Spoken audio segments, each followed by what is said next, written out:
Olá!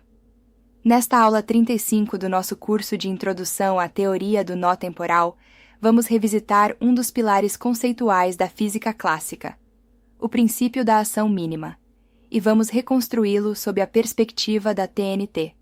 Na formulação física tradicional, o enunciado do princípio da ação mínima é bem conhecido. Entre todas as trajetórias possíveis, o sistema físico escolhe aquelas para as quais uma certa grandeza, chamada ação, assume um valor mínimo, ou estacionário. Essa ação é escrita como uma integral ao longo do tempo de uma lagrangiana. A lagrangiana, lembrando, é uma função que para cada estado e cada movimento possível de um sistema físico, atribui um custo dinâmico. Em geral, algo como energia cinética menos algo associado às interações, cuja integral no tempo, que é chamada de ação, é minimizada pelas trajetórias reais do sistema. E a condição de mínimo dessa função leva às equações de movimento usuais. Tudo isso supõe, de saída, como já vimos, um espaço-tempo contínuo já dado, um tempo externo homogêneo, uma massa definida a priori e um potencial já objetivado no espaço. E se você assistiu a todas as aulas até aqui, já sabe que a TNT não parte desse cenário com um espaço e um tempo já pré-constituídos. Como já vimos, não há, na TNT, em nível fundamental, nem lagrangiana, nem trajetória geométrica, nem mesmo um espaço tridimensional pré-existente. O que há é uma rede temporal de nós emaranhados, e é dessa rede que tanto o espaço quanto as trajetórias emergem. O ponto central da TNT é mostrar que o princípio da ação mínima pode ser reinterpretado como uma regra de economia da própria rede temporal. Em vez de falar em uma ação geométrica definida sobre caminhos no espaço, a TNT define uma ação funcional associada à evolução de uma seção coerente da rede ao longo do tempo fundamental.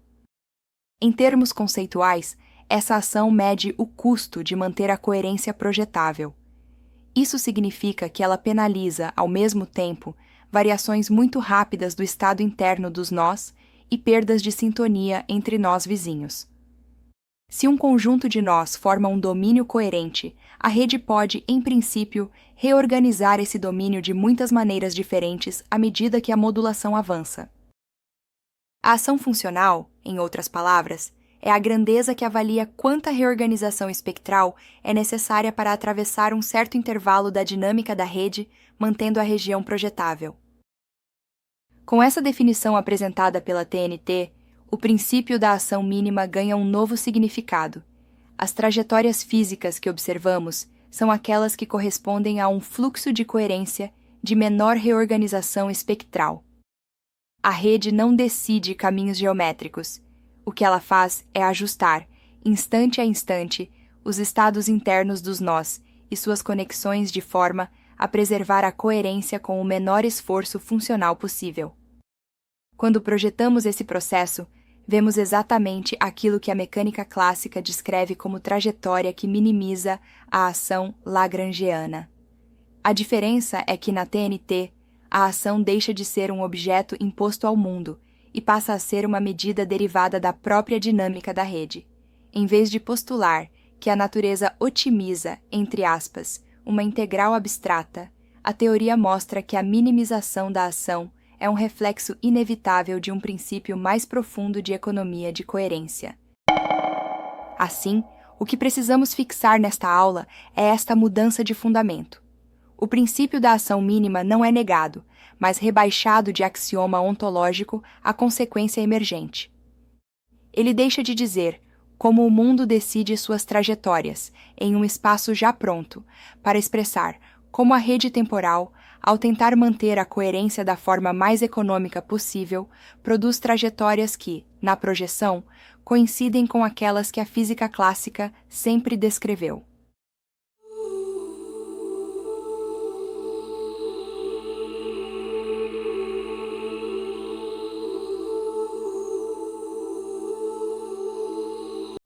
Em síntese, na interpretação clássica, o princípio da ação mínima é um postulado imposto de cima para baixo. Supõe-se um espaço-tempo já dado, com massa e potencial definidos a priori. E afirma-se que, entre todas as trajetórias geométricas possíveis, a natureza escolhe aquelas para as quais uma certa grandeza, a ação, definida como integral da Lagrangiana, é mínima ou estacionária, sem explicar ontologicamente por que esse funcional específico deve ser otimizado. Na teoria do nó temporal, ao contrário, a ação deixa de ser uma entidade abstrata, aplicada a caminhos, e passa a ser uma medida bem definida do custo de reorganização da coerência na rede temporal. Perceba que a diferença de entendimento é substancial. Na TNT, a chamada ação contabiliza quanta modulação interna e quanta perda de sintonia entre nós a rede precisa sofrer para manter um domínio projetável ao longo da dinâmica. As trajetórias de ação mínima são, portanto, justamente aquelas para as quais a rede realiza o menor trabalho funcional para preservar a coerência. Assim, ao reescrever essa ação funcional em termos de uma coordenada coletiva, emergem de forma natural os termos associados à massa, ou seja, à rigidez espectral do padrão de coerência, e ao potencial, ou seja, o custo de manter coerência com os vizinhos em diferentes posições. A interpretação da TNT é, portanto, mais precisa e fundamental, porque não apenas reproduz o princípio da ação mínima da física clássica, mas explica por que ele vale, qual é a sua origem estrutural na rede temporal e em que condições ele deixa de ser uma boa aproximação, deixando de ser um axioma quase teleológico para tornar-se um corolário inevitável da dinâmica subjacente da realidade. Por fim, o que você precisa fixar nesta aula é esta mudança de fundamento. O princípio da ação mínima não é negado pela TNT, mas é rebaixado de axioma ontológico à consequência emergente. Na TNT, o princípio da ação mínima deixa de dizer como o mundo decide suas trajetórias, em um espaço já pronto, para expressar como a rede temporal, ao tentar manter a coerência da forma mais econômica possível, produz trajetórias que, na projeção, coincidem com aquelas que a física clássica sempre descreveu. De fato, a TNT apresenta uma explicação mais profunda, sem a necessidade de pressuposições forçadas. A explicação da TNT reflete sua arquitetura conceitual coerente, concisa e harmoniosa. Perceba que a TNT desloca completamente o estatuto ontológico de duas grandezas centrais da física, a massa e o potencial. Em vez de tratá-las como atributos primitivos dados às partículas, ou seja, a massa como um número colado ao objeto e o potencial como um campo externo imposto ao espaço, a TNT mostra que ambas são medidas derivadas da organização da coerência na rede temporal. Isso mostra que a TNT não apenas explica mais precisamente, mas também o faz de maneira mais simples e elegante. Para a TNT, a massa quantifica a rigidez espectral do padrão interno de um domínio, isto é, o quanto a estrutura de coerência resiste a ser deformada quando o domínio é deslocado. E o potencial, para a TNT, quantifica o custo funcional de manter essa coerência quando o domínio interage com diferentes configurações de nós vizinhos na projeção. Isso significa que inércia e interação não são propriedades adicionais sobrepostas a um suporte neutro, mas expressões de uma única estrutura subjacente, a topologia de coerência da rede temporal, abrindo caminho para uma unificação conceitual profunda entre dinâmica, massa, interação e geometria projetada.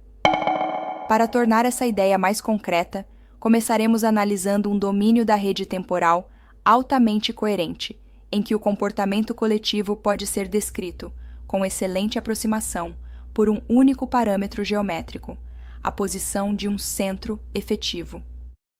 A partir dessa hipótese, acompanharemos passo a passo como a ação funcional definida na TNT se reduz exatamente à ação clássica de uma partícula com massa sujeita a um potencial.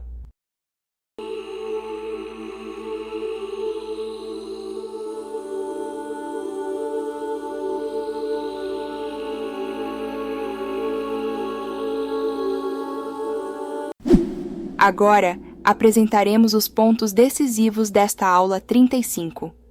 Vamos mostrar, com precisão, por que a ação funcional da teoria do nó temporal, quando projetada, vira exatamente aquilo que a mecânica clássica chama de ação lagrangiana. Para isso, vamos trabalhar com um cenário mínimo, mais completo. Imagine um domínio da rede temporal altamente coerente, uma região de nós tão bem sintonizados que o comportamento coletivo fica rigidamente organizado.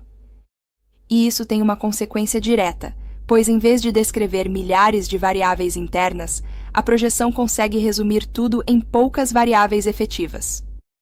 A principal, aqui, é uma coordenada coletiva que aparece, para nós, como posição.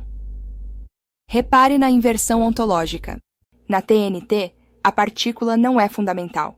Ela é o retrato projetado de um domínio coerente. E a trajetória também não é um objeto primitivo. Ela é apenas o registro, no tempo linear, de como esse domínio preserva coerência enquanto a rede modula. Vejamos os pontos principais desta aula. Primeiro ponto: o que a rede realmente otimiza? No nível fundamental, a rede não avalia caminhos geométricos, ela avalia custos de coerência. A ação funcional da TNT mede dois custos ao mesmo tempo. O primeiro é o custo de variar rapidamente o estado interno do domínio ao longo do tempo fundamental. Em outras palavras, é um custo de deformação dinâmica do padrão interno. O segundo é o custo de perder sintonia com as conexões relevantes, isto é, o custo de manter o domínio compatível com o seu entorno. Logo, o princípio é simples. A rede mantém a projetabilidade com o menor custo possível. E esse menor custo não é, nem representa, qualquer mistério. É tão somente uma economia de reorganização do padrão de coerência. Segundo ponto: o surgimento de energia cinética na projeção. E esta é a pergunta central. Por que, quando tudo isso é projetado, aparece energia cinética? A resposta é estrutural, pois em um domínio altamente coerente, pequenas mudanças do estado interno têm um custo que cresce como o quadrado da mudança. Isso é típico de sistemas estáveis. Perto de um estado coerente, o custo dominante é quadrático. Quando traduzimos essa contabilidade para a coordenada coletiva que aparece como posição, esse custo quadrático se torna um custo associado ao movimento. Na linguagem clássica, isso é energia cinética. E aqui está a leitura correta da TNT. Energia cinética não surge porque existe massa, como um número colado em um objeto. Ela surge porque mover o domínio coerente exige deformar o padrão interno. E esse padrão tem rigidez. Ele resiste. Quanto maior a rigidez, maior o custo para mudar rapidamente o estado coletivo. É por isso que, na TNT, a massa é definida como rigidez espectral. A massa mede o quanto o domínio penaliza variações rápidas, porque variações rápidas exigem reorganização interna. Perceba que a TNT muda o entendimento tradicional de massa. Na verdade, a TNT explica a massa num nível fundamental, e já vimos, em outras aulas, que isso tem grandes e extraordinárias consequências. Terceiro ponto: por que aparece potencial na projeção? Na TNT, potencial não é um campo externo imposto ao espaço. Potencial é custo de coerência com o entorno. Quando o domínio aparece em diferentes posições projetadas, isso corresponde, em nível fundamental, a diferentes configurações de acoplamento do domínio com a rede. E essas configurações não têm o mesmo custo. Algumas são baratas, outras são caras. Logo, o potencial é a função que mede quanto custa manter coerência externa em cada configuração indexada pela posição projetada. E daí vem uma consequência elegante. Na TNT, força é o gradiente desse custo. Não é um agente misterioso empurrando uma partícula. De fato, é a projeção interpretando uma diferença de custo de coerência como tendência dinâmica. Note que isso também esclarece uma fragilidade histórica do conceito de força. Em Newton, força é extremamente eficaz como ferramenta, mas ontologicamente Ela entra como causa primária, sem explicar o mecanismo último. Na TNT, força não é causa fundamental. É a forma projetada de um gradiente de custo de coerência. Ela é um diagnóstico do relevo dinâmico da projeção, não um agente invisível empurrando objetos.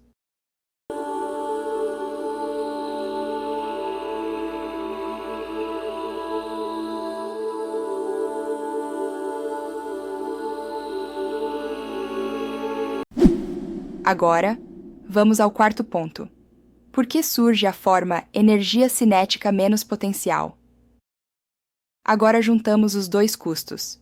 De um lado, o custo interno associado ao movimento, que aparece como energia cinética.